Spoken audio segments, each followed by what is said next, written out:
Hi everyone and welcome back to Life with Casey. Today I'm going to wrap up my series on how to learn a language with the fourth part of the series. I apologize that it's taken me so long to post this video. It's been about 6 months since my last video, and it's just been a crazy 6 months for me with traveling. And my job has been really crazy and just some things in my personal life that were happening, but I'm back and you can expect a lot of new things and good things to come. After this series, after this video, I will be starting a couple of new series, which I'm really excited about. And I've also decided to create a blog, so you can look for more information on those. I'm hoping to cover some more topics like how to travel, how to plan your travel, how to decide where to go, how to get the most bang for your buck.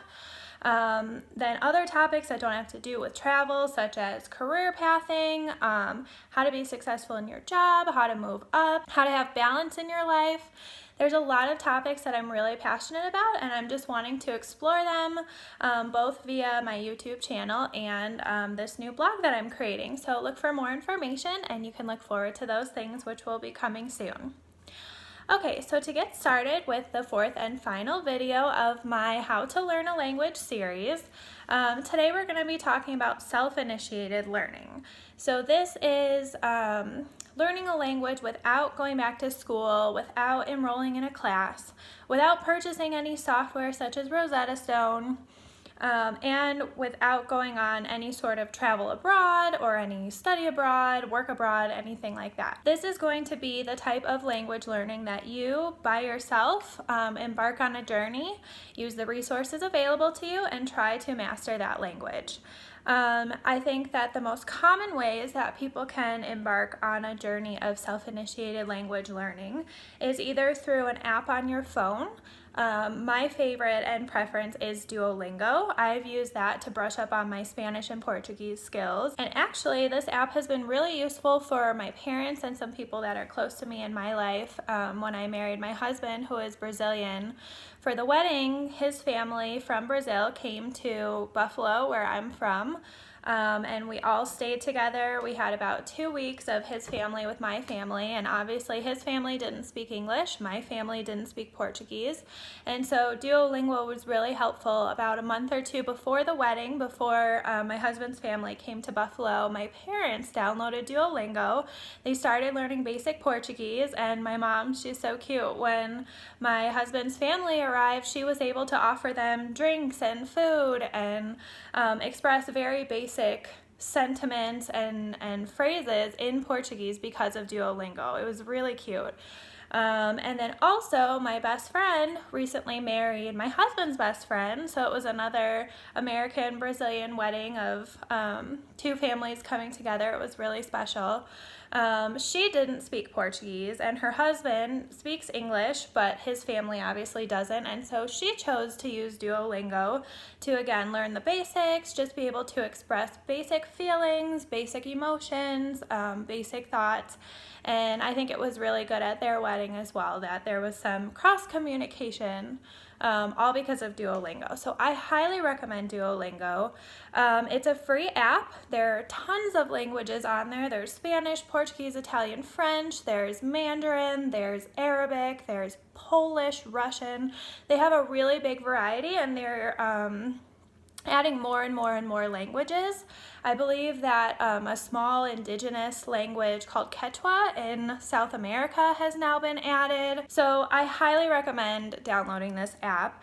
Another reason why I'm a really big fan of Duolingo is that it covers almost all of the aspects of language acquisition. So you'll be reading, you'll be writing, you'll be listening, and you'll be speaking. So first they have the lesson that you learn the vocabulary or the grammatical structure or whatever they're trying to teach you in that lesson.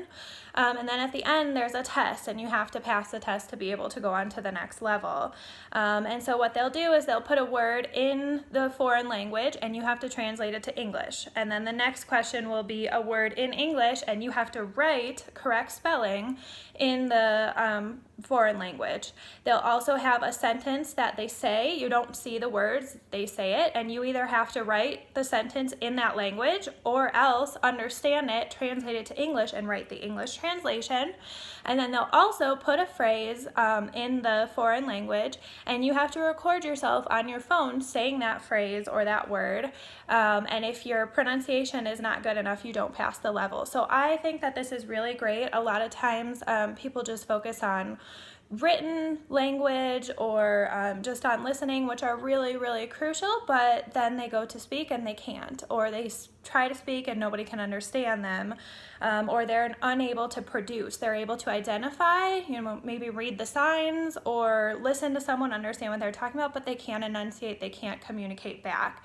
So I'm a huge fan of Duolingo, and I highly recommend it as it is free, and I do think it's really effective. I think there's about 55 or 56 different levels per language, maybe even more, but it starts out very simple, just individual words, very basic grammatical structures. My name is, how are you? And then as you go through, you get harder and harder, but you're building on the same knowledge. By the end, you're getting into very, very complex grammatical structures, past subjunctive, future tense. I mean, it's really holistic, and I think that that's really good. Okay, so Duolingo or other free apps like it is the first method that you can use to learning a language, totally self-initiated, not with the help of any other instructor or anything like that. The second method that you could use is to buy or rent from the library a textbook and a workbook. I know that when you enroll in a class, there's generally a language textbook that goes over the grammatical principles and vocabulary, and then you have a workbook where it asks questions, fill in the blank, those types of things, and it's a lot more interactive. I think you can buy a used textbook from a university for around $30, $40. It's not super expensive. And then I know also at the library they do have a lot of the textbooks and workbooks as well, so that's an option. I think this is really good because as I've talked about in previous videos, it's hard to feel comfortable speaking and communicating in a language until you have the fundamentals down. And so if you get a textbook that's Portuguese 1 or Russian 1, that would be the intro class at a university. It's going to teach you all of the basic grammatical structures. It's pretty much starting as if you were going to a university without paying for the course and having an instructor. But I feel like the textbook is pretty self-explanatory. I feel like you could go through it without having an instructor. It won't be as interactive because you're not speaking with anyone. You could try speaking by yourself, but there's no one there to correct your pronunciation or to tell you if it's right or wrong. It's a lot more individualized, and you don't really get any feedback or testing your knowledge, but it is good. A cheap or free option to learning the basics and trying to avoid the commitment and paying for a course at a university. So these are the two methods that I really foresee being the best for self-initiated learning. You have to have some sort of means to facilitate your learning. So I think that either the textbook and workbook or else an app on your phone are really good means to facilitate your learning that are either free or really cheap. And you don't have to dedicate your time to a class or travel abroad or work abroad. You can do it right in your house. Some of the benefits that I see, as I've already said, are it's a really cheap or free alternative. There's no set time commitment, so however much time you want to allot to it. If you have a lot of time in the span of a month, that month you can spend a lot of time learning, and then the next month maybe not so much. It's a set your own pace type of situation.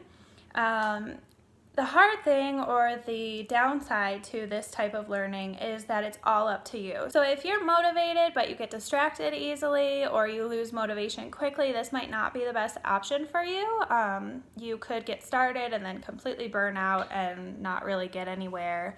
Another thing too is you could make a lot of progress if you spend a month in Duolingo or using a textbook, and then have a really busy, hectic cycle of life like I did the last 6 months and just not be able to touch it. And then when you get back into it, you're pretty much starting back from square one.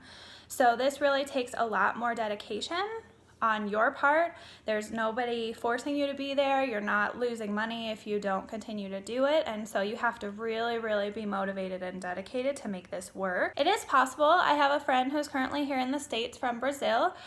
He's not working. He doesn't have a ton of outlets to speak with people here, and he's not enrolled in a course, but he is choosing this self-initiated learning for English, and he has Duolingo and he has some textbooks and workbooks from the library, but there are a lot of other opportunities. I mean, he puts on the TV and puts on the English subtitles, and then it's easier for him to understand what's being said on the TV when he's reading the subtitles, and so you could choose to do that in your target language. You know, if you watch a movie and you put Spanish subtitles on, that's a way for you to enjoy your time watching a movie, your free time, but also be ingraining the language, the words, associating it with English, so that's a really good thing. You could also in your free time look up songs, song lyrics, or else news articles or short stories, anything in that language.